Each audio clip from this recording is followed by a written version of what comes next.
নমস্কার, দেখছেন কলকাতা টিভি, সঙ্গে রয়েছে আমি স্বর্ণালী। শুরু করছি সংবাদ সারাদিন। প্রথমেই যে খবরের দিকে নজর রাখবো, এবার বিজেপির ডায়মন্ড হারবারের প্রার্থী নিয়ে ক্ষোভ প্রকাশ ডায়মন্ড হারবারের বিজেপি কর্মীদের। প্রার্থী বদল না হলে ভোটের কাজ না করার হুঁশিয়ারি সল্টলেকের বিজেপি পার্টি অফিসে, এমনটাই জানিয়ে বিক্ষোভ প্রদর্শন করছেন বিজেপির কর্মী সমর্থকরা।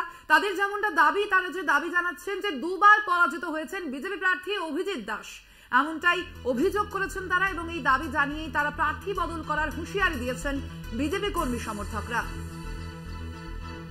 ডায়মন্ড হারবারে এবার প্রার্থী বদলের দাবি তুলেছেন বিজেপি কর্মী সমর্থকরা। আপনারা জানেন, বহুটাল বাহানার পর অবশেষে বিজেপি প্রার্থী দিয়েছে ডায়মন্ড হারবারে, এবং সেখানে প্রার্থী দেওয়া হয়েছে অভিজিৎ দাসকে। তার নাম ঘোষণা করা হয়েছে এবং এবার তার প্রার্থী পদ বাতিল না হলে, তাহলে প্রার্থী বদল না করা হলে ভোটের কাজ না করার হুঁশিয়ারি দিয়েছেন বিজেপি কর্মী সমর্থকরা। এই বিষয়ে আরো বিস্তারিত জানবো। ফোন লাইনে রয়েছেন আমাদের বিশেষ প্রতিনিধি দেবজ্যোতি ঘোষ। দেবজ্যোতি, কি জানা যাচ্ছে? মূলত আমরা দেখেছি বহু টাল বাহানার পর এই কেন্দ্রে বিজেপি প্রার্থী দিতে সক্ষম হয়েছে, সেক্ষেত্রে এই প্রার্থী নিয়ে বিজেপি কর্মী সমর্থকদের ক্ষোভ কিসের?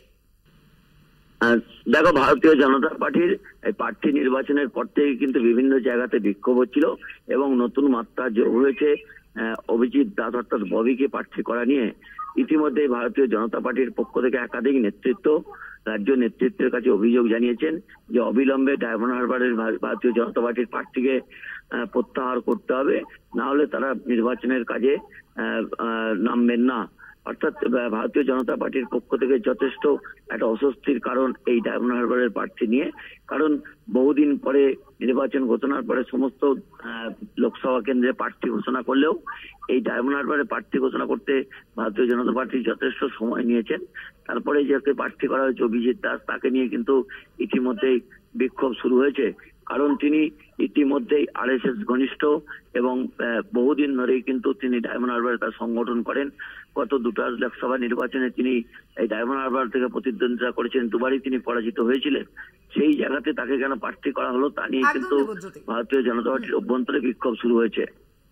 একেবারে, অর্থাৎ এর আগে দুবার পরাজিত হয়েছিলেন অভিজিৎ দাস, এবং এবারে কেন তাকে লোকসভা প্রার্থী করা হলো সেই নিয়ে কিন্তু প্রশ্ন তুলেছেন বিজেপি কর্মী সমর্থকরা। ধন্যবাদ তোমাকে দেবজ্যোতি।